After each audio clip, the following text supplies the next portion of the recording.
የአሜሪካው ፕሬዝዳንት ዶናልድ ትራምፕ ቶም ሃውክ ሚሳኤልን ለዩክሬን ለመስጠት ከሩሲያ ጋር መጀመሪያ መምከር አለብኝ አሉ። አክለውም ጦርነቱ የማይቆም ከሆነ ዩክሬን ቶም ሃውክ እንድታገኝ ትችላለች ሲሉ አስታወቁ። ለዩክሬን ይህን መሳሪያ መስጠት ጦርነቱን እንደሚያባብሰው ስለምናውቅ ለጊዜው ቶም ሃውክ ሚሳኤልን አዘግይተነዋል ብለዋል ትራምፕ። ነገር ግን ጦርነቱ የሚቀጥል ከሆነ ዩክሬንን ለመርዳት አናፈገፍግም ማለታቸው በሞስኮና ዋሽንግተን መካከል ክፍተት መፍጠሩ አይቀሬ ነው የሚሉ በርካቶች ናቸው። ትራምፕ ከሩሲያው አቻቸው ፑቲን ጋር ከመከሩ በኋላ መሳሪያውን ሊሰጡ እንደሚችሉ ጠቁመዋል። አክለውም ፑቲንና እኔ በጉዳዩ ላይ ማውራት አለብን ብለዋል። ከዚህ በፊት ግን የክሬምሊን ባለስልጣናት ፑቲንና ትራምፕ የሚገናኙበት እድል ጠባብ እንደሆነ መናገራቸው ይታወሳል። አሁን ላይ ትራምፕ ከፑቲን ጋር ተማክሬ ቶም ሃውክ ሚሳኤልን ለዩክሬን እሰጣለሁ ማለታቸው ፑቲንና ትራምፕ ለወደፊቱ መገናኘታቸው አይቀሬ ነው የሚሉ መላምቶችን እንዲወጡ አድርገዋል። ጦርነቱ የማይቆም ከሆነ ወደ ዩክሬን ቶም ሃውክ ሚሳኤልን መላኬ አይቀርም ብለዋል ትራምፕ። የሩሲያው ፕሬዝዳንት ቭላዲሚር ፑቲን አሜሪካ ሰራሽ ሚሳኤሎችን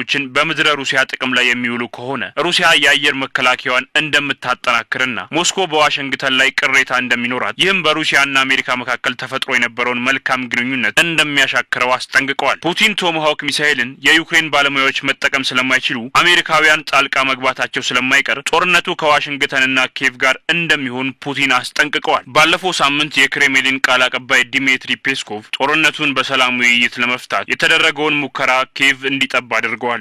የጦር መሳሪያ ልመናዋም አጠናክራ መቀጠሏን ጦርነቱ እንዲቀጥል ፍላጎት የማሳየት አዝማሚያ ነው። እኛ ደግሞ ለዚህ አስተማማኝ ምላሽ አለን ማለታቸው ይታወሳል። አክለውም የዩክሬን አካሄድ በጦር ግንባር ያለውን ሁኔታ ስለማይቀይረው ዩክሬን በእሳት ላይ እየተጫወተች ነው ሲሉ ተደምጠዋል። በሌላ በኩል ፋይናንሻል ታይምስ ይዞት በወጣው ዘገባ በትራምፕ ዙሪያ ያሉ አንዳንድ ባለስልጣናት ለዩክሬን ቶም ሃውክ ሚሳኤል ቢሰጣትም በጦርነቱ ያለውን አውድ እንደማይቀይረው ጥርጣሬ እንዳላቸው መናገራቸውን ነው። ሞስኮ አሁንም ድረስ ለሰላም መዘጋጀቷን በተደጋጋሚ የሚናገሩት ፑቲን ድርድርን ቀዳሚ ምርጫቸው ቢያደርጉም የዩክሬን አካሄድ ግን የጦር መሳሪያ መሰብሰብ ስለሆነ ሰላምን አልመረጠችም፣ የትኛውንም ጣልቃ ገብነት ዩክሬንን እንደማያስጥላት ከመናገር አልሸሸጉም ፑቲን። በሌላ በኩል ፑቲን ከዩክሬን ጋር ለሚደረገው ማንኛውም ድርድር ቅድመ ሁኔታ ማስቀመጣቸው ለጦርነቱ መቀጠልና ለድርድር መዘግየት ምክንያት እንደሆነም ይጠቀሳል። ሩሲያ በዩክሬን ያሉ የሩሲያ ተናጋሪዎች መብታቸው መጠበቅ እንዳለበት፣ ዩክሬን የተጠናወታትን የናዚ መንፈስ አውልቆ መጣል፣ ከኔቶ ጋር ያላትን ግንኙነት ማቆምና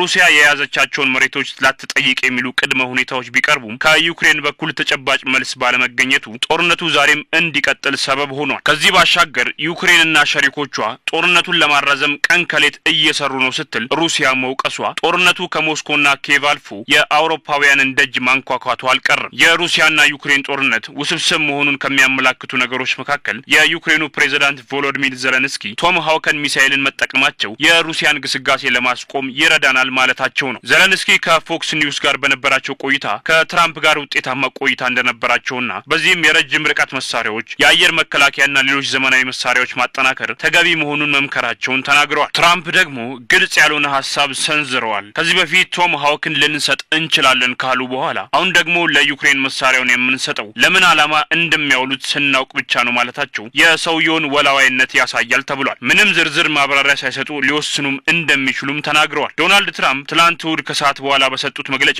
ለዩክሬን ቶም ሃውክ ሚሳኤልን ልሰጥ እንደምችል ለቭላዲሚር ፑቲን ልነግረው እገደዳለሁ ማለታቸውን የአልጀዚራ ዘገባ ያመለክታል። ቶም ሃውክ አስገራሚ መሳሪያ ነው፣ ዩክሬን በጣም ትፈልገዋለች፣ ሩሲያ ደግሞ አትፈልገውም ብለዋል ትራምፕ። የክሬምሊን ቃል አቀባይ ዲሚትሪ ፔስኮቭ የትራምፕን መግለጫ በቀላሉ እንደማይመለከቱት ተናግረዋል። ባለፈው ሳምንት ከክሬምሊን የወጡ መረጃዎች ፑቲንና ትራምፕ የሚገናኙበት እድል ጠባብ ነው ማለታቸው ይታወሳል። ዛሬ ላይ ደግሞ አርቲ ኒውስ ይዞት የወጣው መረጃ እንደሚጠቁመው ፑቲንና ትራምፕ ሊገናኙ እንደሚችሉ የፑቲን መልእክተኛ ክሪል ዲሚትሪ በአላስካው ስምምነት መሰረት ሊቀጥል እንደሚችል መናገራቸውን ነው። ባለፈው ነሐሴ አጋማሽ ፑቲንና ትራምፕ በአላስካ ተገናኝተው የፊት ለፊት ውይይት ማድረጋቸው ይታወሳል። እንደ ክሪል ዲሚትሪ ገለጻ አሁን ላይ የሁለቱ መሪዎች ዳግማዊ ግንኙነት በዩክሬን ጦርነት ጉዳይና በሞስኮና በዋሽንግተን መካከል ያለውን ዲፕሎማሲያዊ ትስስር ለማጠናከር ያለመ እንደሆነ ይጠበቃል።